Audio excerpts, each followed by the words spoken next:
Hey everyone, this is Jason, and today is going to be my first wall review of the new year. And I'm going to do something a little bit different. At the end of my review, I'm going to give you what I think was the best match of the night, and what I think was the worst match of the night. And let me know what you think. Drop a comment or something, just let me know what you think about that idea, and if you would let me to continue with that when I do reviews, I'll do that. But anyway, we kicked off Raw with the Wyatt families, Bray Wyatt, and the new member, Daniel Bryan, versus the Usos. This was a good match until Eric Rowan and Luke Harper decided to interfere and get Bray Wyatt and Daniel Bryan disqualified, causing the Usos to win by disqualification. And then some odd, weird ending with Daniel Bryan jumping to his knees, opening his arms, and then here comes Bray Wyatt, dropping him with Sister Abigail. Next was Big Show. No, next was John Cena versus Damian Sandow. Now, this was a real good match too, but what I don't like about it though is they gave John Cena his entrance. Don't get me wrong, I'm a John Cena fan, and yeah, I'm a John Cena fan, and he came out his full blown entrance, but and then right in the ring was Damian Sandow. They gave Damian Sandow a jobber entrance. They didn't even show his entrance, which blows my mind because you have a wrestler that was Money in the Bank last year. He cashed it in. He nearly won the WWE Championship when he fought Cena the next night after Hell in a Cell.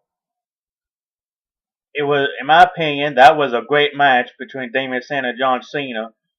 John Cena beating Damian Sandow, but that was a great match. That, in my opinion, that put Damian Sandow up there to be one of the top contenders.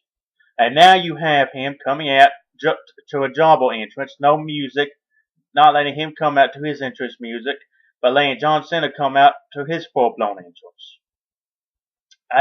That's one thing that upset me about that match was John Cena came out his full-blown entrance, and there was Damian Sandow waiting in the wing by himself, waiting for John Cena, waiting for the match to start. He didn't come out at all during hit to his entrance, and that just blows my mind. But John Cena winning with the Attitude Adjustment, good match like I said. Then we have Big Show versus Jack Swagger, and plain and simple, a squash match. Big Show dominated the whole match, and then ended with a choke slam, and then knocked out Zeb Colter. Plain and simple, a squash match, boom. In my opinion, a boring match, but to give Big Show some momentum when he faces Brock Lesnar at the Royal Rumble. Then we get to see who our first inductee into the 2014 Hall of Fame is, and all I have to say, it's about time the Ultimate Warrior. It's about time that he's inducted, and I'm proud of him.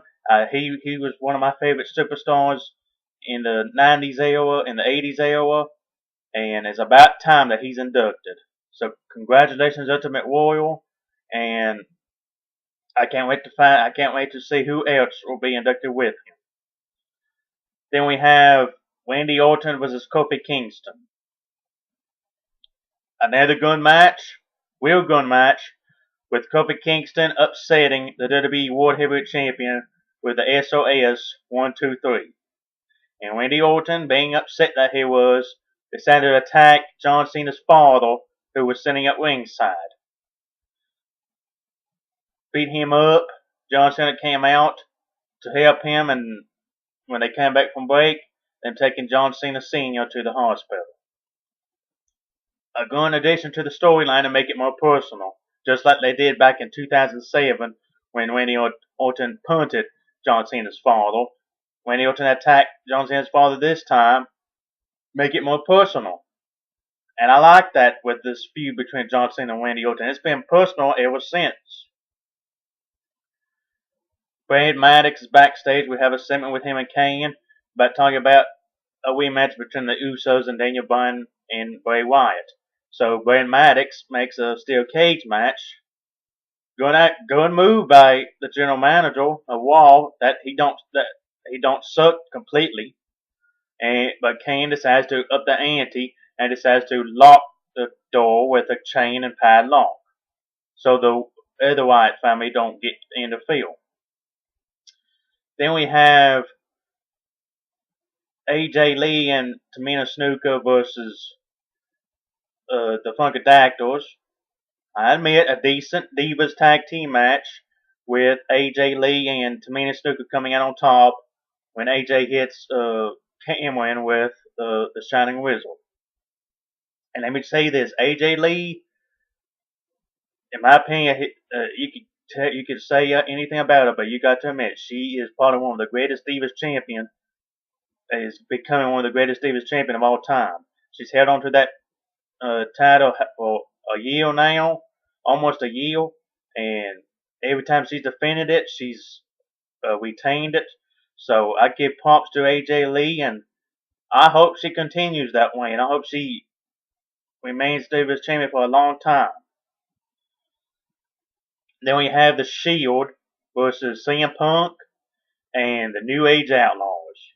Another good six-man tag team match with the ending with the New Age Outlaws walking out on CM Punk, causing CM Punk to go 1-on-3 against the Shield, and CM Punk gets the upper hand towards the end, but when he gets distracted by Dean Ambrose and Seth Rollins, giving Roman Reigns the opportunity to spill CM Punk and get the 1-2-3. And then as they about to leave, Roman Reigns decided that's not all that we need to do. We need to finish this. So he gets back in the ring, and they triple powerbomb CM Punk. And I like this. I'm glad WWE's not breaking them up yet. I hope they don't break them up for a while because I love the Shield. The Shield, in my opinion, is probably the best six-man stable. The three-man stable there is. Probably the best stable that the WWE has ever had, almost. But I like the Shield. I hope they don't break up soon. If they break up and let them go on a singles career, I think that'll be great for all three of them. You have Dean Ambrose. He's kind of crazy in the ring, but he has his own style. You have Seth Rollins. He'd be awesome. He's a high flyer. He's like a cruiserweight. But Roman Reigns, in my opinion, if they decide to break them up, give Roman Reigns a giant push, because Roman Reigns, in my opinion, is the shining star of the Shield right now. Then we have the last match, the main event. Daniel Bryan and Bray Wyatt versus the Usos. And this was a real good match too, another real good match. And with the Usos coming on top, escaping the cage, getting the win, clean and fail in a steel cage match. Well, Bray Wyatt gets mad at Daniel Bryan and attempts to do Sister Abigail on him again, but we see Daniel Bryan refuse it this time. The fans start to cheer. Yes, yes, yes. And Bray Wyatt drops to his knees and spreads his arm out and tells him, "Come on, boy, hit me, come on." Daniel Bryan don't do it at first, so Bray Wyatt calls him a coward. He walks to the turnbuckle and acts like he's not going to attack him. But he turns around and runs towards him, but Daniel Bryan reverses it and starts kicking him. He does his five kick combination, 4 to the chest and 1 to the head, and he attacks Eric Rowan and Luke Harper outside, and he ends the night with the running knee attack against Bray Wyatt. Takes his suit off and gets on top of the cage. Yes, yes, yes. And I admit, I kind of like the idea of Daniel Bryan being part of the Wyatt family, because I thought maybe Daniel Bryan would help Eric Rowan and Harper get more advanced in the ring. and maybe also help get the White family more push. But I'm glad that he decided not to join, because in a way it kind of sucked. It kind of just was weird to see Daniel Bryan a heel and a part of the White family. So I'm glad Daniel Bryan decided to just turn face again. And well, he's always been face. It don't matter. Just glad he decided to leave the Wyatt family and just leave them. Now, best match of the night. Well, those four, in my opinion, those four. Number one was John Cena versus Damien Sandow. Back and forth match. A lot of near falls. Uh, with John Cena showing his strength, and I mean he is strong as hell, showing his strength, picking Damien Sandow up in the crossface position, giving him the attitude adjustment, and to get the 1, 2, 3. That match, in my opinion, was I would say number one, no, number two, best match of the night. Then you have the Shield versus CM Punk and the New Age Outlaws, and a great 6-man tag team match. It ended with controversy, with the New Age Outlaws walking out, but with the Shield coming in on top and showing their dominance, I would say that would be number 3. Randy Orton versus Kofi Kingston, an amazing match. Kind of like we started their feud from late 2009, early 2010. I would say that was number 1. That was a great match between Randy Orton and Kofi Kingston. Kofi Kingston coming in on top, upsetting the WWE World Heavyweight Champion. That match give Kofi Kingston a little bit more push now, where he can finally contend for the WWE World Heavyweight Championship. And then the number 4th match, the steel cage match versus Bray Wyatt and Daniel Bryan versus the Usos. A great match with the Usos coming out on top. And what I like about this is they give Usos the main event spot. You see, the Usos they've been in tag team action, and they've been getting pushed, and for them to get into the main event spot is something special. So I congratulate the Usos on getting the main event spot, and they deserved it. Oh, speaking of tag teams, before I forget, we also had Goldust and Cody Rhodes, the WWE Tag Team Champions, versus Ryback and Curtis Axel. Great tag team match. Cody Rhodes and Goldust come in on top, with Cody Rhodes hitting crossroads on Curtis Axel. And let me say this, Cody Rhodes and Goldust, especially Goldust, I have never seen him compete better. It's like a new Goldust. I mean, a brand new Goldust. He's better than ever.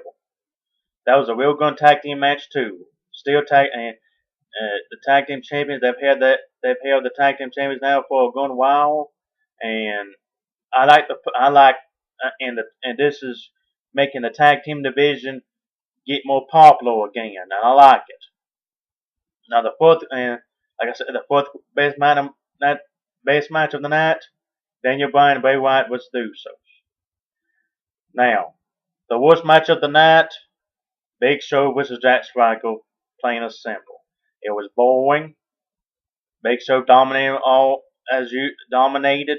Used to be a World Heavyweight Champion, Jack Swagger, a former World Heavyweight Champion, former U.S. Champion, competed for the World Heavyweight Championship last year, to just get squashed by the Big Show. And this brings me to my point about Damien Sandow coming out to a jobber entrance. WWE, I think they're wasting good opportunity, or wasting good talent, not giving these superstars a good chance at showing their true potential.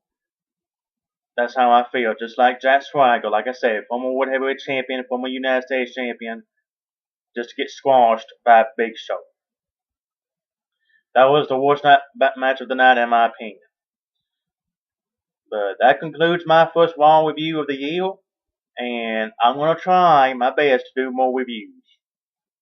And I want to thank you all for viewing my reviews, for viewing my videos, I truly appreciate it. I thank you, all my subscribers, and just thank you. I truly appreciate it. Until next time, goodbye.